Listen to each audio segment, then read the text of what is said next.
এবার ফুটপাত দখলমুক্ত করতে স্থায়ী এবং অস্থায়ী দোকানদার লরি অ্যাসোসিয়েশনের প্রতিনিধিদের নিয়ে বিশেষ বৈঠক অনুষ্ঠিত হল আজ তারকেশ্বর পৌরসভার ভগৎ সিং মঞ্চে।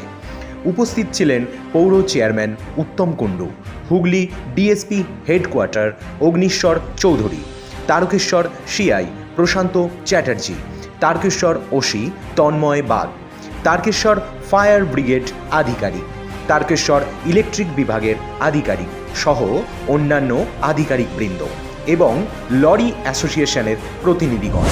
এলাকার দোকানদাররাও উপস্থিত ছিলেন। উপস্থিত বিভিন্ন বিভাগের আধিকারিকরা বারংবার দোকানদারদের অনুরোধ করেন অবিলম্বে ফুটপাত থেকে নিজেদের মাল সরিয়ে নেওয়ার এবং অস্থায়ী দোকানগুলোকে ফুটপাত খালি রেখে ব্যবসা করার নির্দেশ দেন। নির্দেশ না মানলে আগামী দিনে তা বাজেয়াপ্ত করা হবে বলে হুঁশিয়ারি দেওয়া হয়। এ বিষয়ে পৌর চেয়ারম্যান উত্তম কুণ্ডু বলেন, ফুটপাত দখলমুক্ত করতে আগামী দিন থেকে পথে নামছে তারকেশ্বর পৌরসভা। এ বিষয়ে হুগলি ডিএসপি হেডকোয়ার্টার অগ্নিশ্বর চৌধুরী ও তারকেশ্বর পৌর চেয়ারম্যান কি জানালেন তা দেখে নেব। উচ্ছেদ করতে চায় না, যারা বেরিয়ে এসছে তারা ভেতর দিকে ঢুকিয়ে নি। যারা অ্যাসোসিয়েশনের লোক আছে সবই আমাদেরই লোক।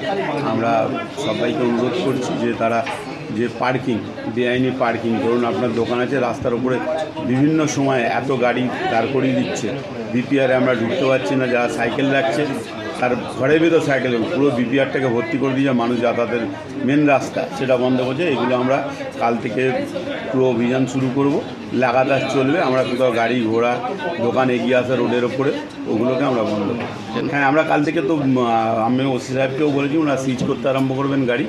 আর যদি মোটরসাইকেল পড়াতে আমরা আইন অনুযায়ী আমরা মিউনিসিপ্যালিটি থেকে তুলে নিয়ে চলে আসবো। আজকের মিটিংয়ে আমাদের মেনলি আলোচনা হলো যে যাদের এখানে স্থায়ী দোকান আছে ওরা দোকানের পরিধি যেন ফুটপাতের ওপর নিয়ে বাড়িয়ে না নিয়ে যান। তাদের যা জিনিসপত্র আছে দোকানের মধ্যে যাতে রাখেন, যাতে ফুটপাতকে মুক্ত রাখা হয় এবং ফুটপাতের ওপরে যারা অস্থায়ী দোকানদাররা আছে তারা যেন কোনোভাবে ফুটপাতকে দখল না করেন। মাননীয় মুখ্যমন্ত্রীর যে বার্তা ছিল সেটা নিয়ে আলোচনা করা হলো এবং তার সঙ্গে আমরা এটাও বললাম যে প্রত্যেকটি দোকান যারা আছে তাদের জন্য ইলেকট্রিক কানেকশন এগুলো ঠিক থাকে, সেজন্য হুকিং করে ইলেকট্রিক কানেকশন না নেন এবং যেখানে যেখানে দরকার প্রত্যেকের জন্য সমস্ত পারমিশনগুলো নিয়ে রাখেন। যেখানে ফায়ার ব্রিগেডের দরকার আছে বা যেখানে ইলেকট্রিসিটির আছে বা অন্যান্য যা যা পারমিশন যেগুলো আছে সমস্ত রকম নিয়ে বৈধভাবে যাতে তারা আছে। ইউনিয়নের থেকে এসছেন, তো বিশেষ করে তারকেশ্বর একটা ছোট টাউন আপনারা দেখেছেন এবং ম্যাক্সিমাম সময় রবিবার সোমবার মেলার জন্য এই জায়গাটা খুব ব্যস্ত, মানে খুবই ব্যস্ত হয়ে যায়। বিশেষ করে স্টেশন চত্বরটা প্লাস আপনার বাজিতপুর মোড় থেকে যে থানা এবং আশপাশের ভেতরগুলো, এখানে প্রত্যেক দিনই দেখা যাচ্ছে যে নিত্য নতুনভাবে একজন দুজন করে সবজি ব্যবসায়ী হোক বা যে কোনো ধরনের ঠেলা হোক তারা রোডের সাইডে নিয়ে এসে বসে যাচ্ছে। এতে কি হচ্ছে, নিত্য যাত্রী যারা তারকেশ্বরের টাউনবাসী আছেন প্লাস আশপাশ থেকে যারা টাউনের জন্য আসছেন তাদের প্রচুর সমস্যা তৈরি হচ্ছে। এক তো গাড়ির গতি মুভমেন্ট খুব স্লো হয়ে যাচ্ছে। কোনো লোকজন যে ওই তিরপল বিছিয়ে সবজি টবজি বিক্রি করছে তাদের মানে কোনো যে একটা নির্দিষ্ট জায়গা মেনটেন করে বসি যে এইখানটা বসলে আমার সমস্যা তৈরি হতে পারে পাবলিকের, এই ধরনের কারোর কোনো মানসিকতা নেই এবং এই জিনিসটা বেশ দীর্ঘদিন ধরেই চলে আসছে। কিন্তু এখন যা পরিস্থিতি পড়েছে, জনসংখ্যা বাড়ছে, রাস্তা ছোট হয়ে যাচ্ছে, যানবাহন বাড়ছে, প্রত্যেকের বাড়িতেই কিন্তু এখন একটা দুটো করে মোটরসাইকেলগুলো যে বাজার করতে আসছে যেখানে সেখানে পার্কিং করছে, ফুটপাত দখল হয়ে যাচ্ছে, মানুষ হাঁটতে পারছে না। তো এই জিনিসটা কিন্তু এরপর থেকে কিন্তু আর হবে না। বিশেষ করে স্টেশন চত্বর যে দুটো রেলগেট আছে, এই রেলগেটের আশপাশগুলো সকালবেলা তো বাজার নিয়ে এতটাই ভিড় হয় যে একটা সাইকেল নিয়ে অবধি যাওয়া যায় না রেলগেটের আশপাশগুলোতে। এবং রেলগেটের যেখানটা ব্যস্ততম জায়গা, যেখানে রেল মানে গেট পড়লে দীর্ঘক্ষণ গেট পড়েও থাকে, এখানে গেটেরও একটা সমস্যা আছে। তারকেশ্বরের 3 দিকেই রেলগেট, তো নিত্য যারা গেটের যাত্রী আছেন তারা যাওয়ার আগেই দেখা যাচ্ছে যে আশপাশগুলো কোনো সবজিওয়ালা ঠেলাওয়ালা মেন জাংশন পয়েন্টগুলোতে কিন্তু তারা ব্লক করে দিচ্ছে। আর জাংশন পয়েন্টগুলোই হচ্ছে যাতায়াতের মেন জায়গা।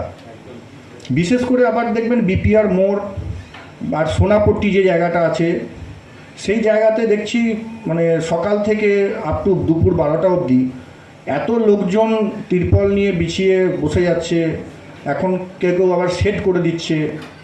এক্ষেত্রে যে সমস্ত যাত্রীরা ওই দিক দিয়ে গাড়ি করে আমাদের টাউনে ঢুকছেন, মন্দিরে আসছেন, তাদের ক্ষেত্রে প্রচুর সমস্যা হচ্ছে। এরকম করতে গিয়ে যখন কোনো একটা দুর্ঘটনা ঘটে যাবে তখন কিন্তু কেউ দায়িত্ব নেবে না। সেই দায়িত্ব আসবে কার উপরে? মিউনিসিপ্যালিটির উপরে আর এই প্রশাসনের উপরে। তো সেই জন্যই বলছি যে এই জিনিসটাকে কিন্তু, এই যে কালচারটা আছে এটাকে বন্ধ করতে হবে, নির্দিষ্ট জায়গা নির্ধারণ করতে হবে যেখানে মানুষ গিয়ে এই ব্যবসাটা করতে পারবে শান্তিপূর্ণভাবে এবং একটা সুনির্দিষ্টভাবে যানজটটাকেও আমরা এড়াতে পারবো। যে আমাদের ওই যে নার্সিংহোমগুলো যেগুলো রয়েছে, চাউলপট্টি থেকে আপ টু আশুতোষ স্টোর অবধি দুদিকে কিন্তু প্রচুর লরি তারা কিন্তু দাঁড়িয়ে থাকছে দিনের পর দিন, যেগুলো কিন্তু খুব বাজে জিনিস। যে কোনো মুহূর্তে কিন্তু অ্যাক্সিডেন্ট হয়ে যাবে, কেউ লরির পিছনে এসে ধাক্কা মেরে দেবে, তখন কিন্তু দায়ভার প্রশাসনে বলবে যে প্রশাসন কিছু করেনি।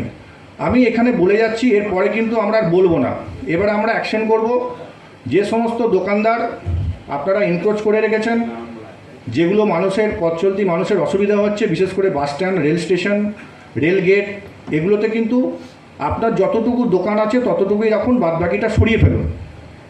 আর যারা লরি রাখছেন ইললিগাল এইভাবে পার্কিং করে, তাদেরকে বলছি আপনারা পার্কিং বুঝে নিন, দেখে নিন কোথায় পার্কিং করবেন।